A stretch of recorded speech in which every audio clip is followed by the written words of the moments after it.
Hey everyone, welcome back to Hanging Out for a Living. I'm Teresa, your host, and today we've got an incredibly inspiring guest. He's a man of many talents, known as Magic Brad. He's a comedy magician. I've never heard that term, so we'll learn a little bit more, with a unique sense of humor and passion for creating time freedom. Brad Goodham has mastered the art of earning passive, recurring, and scalable income through AI automation and affiliate programs. He's all about simplicity, leverage, and strategic collaboration. Brad believes that working together is the key to accelerating success. And today, he's here to share some of his insights and experiences. So let's dive in and welcome Brad to the show. Welcome, Brad. Good day. How are you? Good. How are you? Phantasmagorical. Awesome. So let's dive in. So, Brad, Yes. you've built a life centered around freedom and flexibility. Can you tell us how your journey as Magic Brad began and how that evolved into your passion for time freedom and automation? Absolutely. I won't go all the way up to present moment, but when I was a little kid, a guy made a quarter disappear, pulled it out of my ear, and it just fascinated me that something could just disappear. So I started dabbling in magic, and I went through grade school into high school, and I actually was doing magic shows, making a little bit of money. I'd never worked at a restaurant or anything like that. And then when I graduated high school in 1975, people said, "Well, you should get a job." And I thought, what? Okay. So a friend of mine knew somebody that worked for the Anoka County Parks and Recreation Department. So I applied. I got the job with this program and worked for 4 years. And then all of a sudden I got laid off. And I Hmm, thought, where's my gold watch? I thought I had a gold watch coming here. So I learned early that jobs are temporary. And that's where I learned about the uh, the concept of working for yourself, building your own empire, and that kind of thing. And then jumping forward to I did some contract. I got educated and I learned how to do design drafting. I went to a school for a year and did some of that off and sure. on. So it wasn't like having a job. It was like on contract for different projects. But I didn't like punching that clock because I'm in this office. It's a beautiful day. I want to go drive around the lake or go to the beach, but I can't.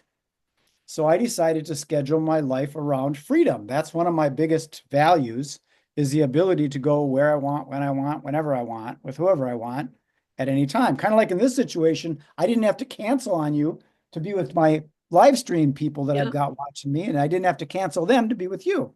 right. We can all play together. Yes, we can. That's awesome. That's awesome. So, collaboration seems to be at the core of everything you do. Can you share an example of a strategic partnership that really accelerated your success? I certainly can. It's actually not my partnership.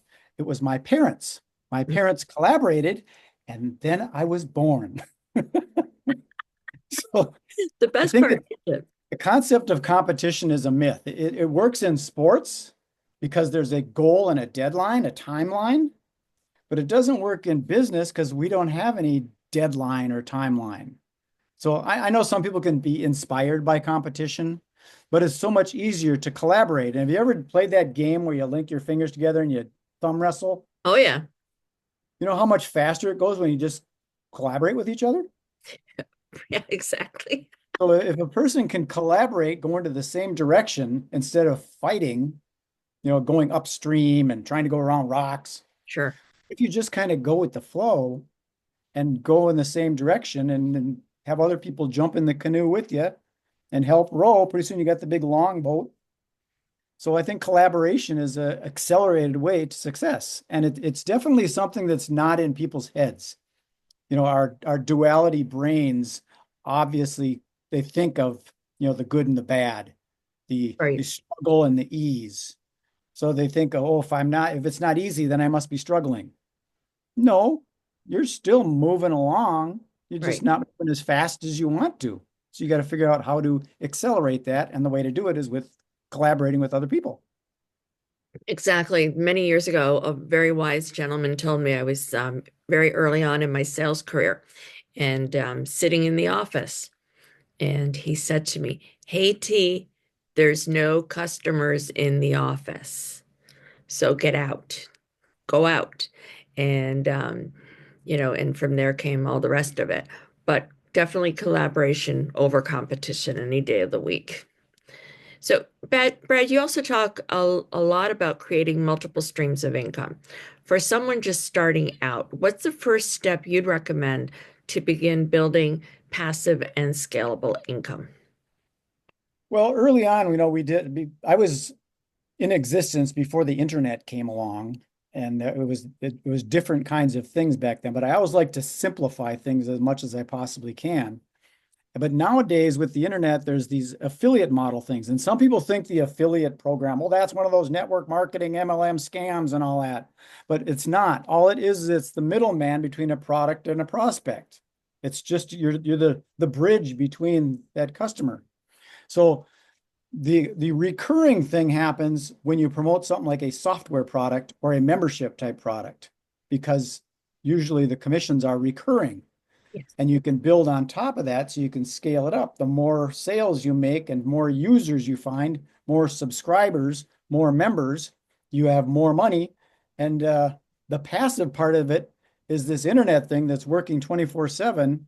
And there's things you can use, like one of the softwares I use, it's called If This, Then That. Hmm. So it's based on, like, I got it hooked up with a thing called Weather Underground. Oh, So okay. what it does is if the sun comes out, then post this on LinkedIn. Okay. Oh, Or if interesting. Okay. the clouds clear away or come back, or if it rains, or if it snows, then do this.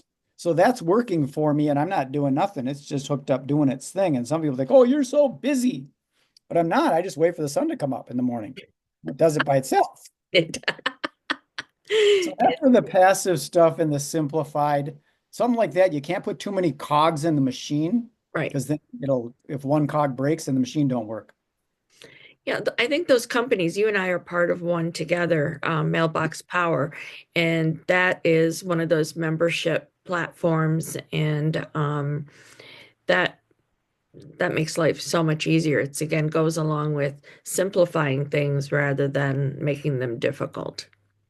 And that specific software has these automation type things where you can send a link or put a QR code on a Mhm. postcard, send it to somebody, and if they scan the code and put in their name, address, city, state, and zip, it automatically triggers an automated campaign. So now you can set it and forget it for a year or two. Yeah, You don't, absolutely. you It's don't great. It's a necessarily really have to. great system to have. And that's a great segue into our next question. Um, with AI and automation playing a bigger role in how we work, what do you see as the most exciting opportunities for entrepreneurs right now? Um, that's a pretty that's a weird question when you talk about the AI thing because there's a lot of controversy to it. There is. And I'm a little concerned about the AI kind of thing because if AI starts gathering incorrect information and then starts reproducing incorrect information, that can end up being a problem. Or some of these things where AI can, I'm not answering your question, but I've given some examples why I'm That's not. okay. Oh, you're fine. That some of these things you've got AI influencers and the AI looks so real and a person can take it and hold up a product. Like I've got a $100,000 candy bar here. Yum. I can hold up this product like this, and then I can send it into this software, and then they'll have some attractive woman holding up a little product because this is just a placeholder, and I'm just a placeholder. And now there's this non-existing human that was generated by AI promoting my product. I kind of don't like that because if all of a sudden someone said, "Hey, I want to meet that person," you Ah, can't. no, that's right. That's I'd like to have right. a coffee meeting with you. Well, it's going to have to be a virtual coffee. There's discernment involved, right? So to answer your question, I think that what the most important part is to be authentic, real, genuine, show your face on the internet, show your real life. If something happens, you spill your coffee or the cat walks and jumps up on your table, leave it on there. That's part of life. You don't have to edit all that stuff out and show me these choppy videos that Yeah. The stuff that's not real, the filters that are on things, you see someone's picture and then all you see them again, but they don't look the same because they don't have their filter on now. Yeah. I think Yeah. authenticity is important. Authenticity is huge, right? That's why you may remember when we first hopped on here before I hit the record button, we talked a little bit about how we're just going to have a conversation, two friends talking, and nothing gets edited out. And I tend to walk all over my mouth. And I've had my dogs barking in the past. I've had people on whose, children are coming in and they have to wave and say hi. Exactly, right? A friend of mine Or you had, got the spouse walking out of the shower with no towel on. no, Oh that boy. didn't happen. At least not to me. If when my husband is home, I do go like this. No, stay away. If you're coming near me, go away. A friend of mine had his cat jump on his laptop, and all we saw was this cat's butt in our faces. I'm like, whatever, it's real life, Life. Yeah. it's real life. So Brad, thank you so much for sharing your journey and all these amazing insights with us. If you'd like to continue the conversation with Bad Folks, you can find his contact information in the description below. He's always open to collaborating and sharing ideas. And if you enjoyed this conversation, don't forget to like this video, subscribe to the channel, and hit the bell icon so you never miss an episode. Thanks for hanging out with us today, and we'll see you next time. Thanks so much, Brad. Bye for now, everybody.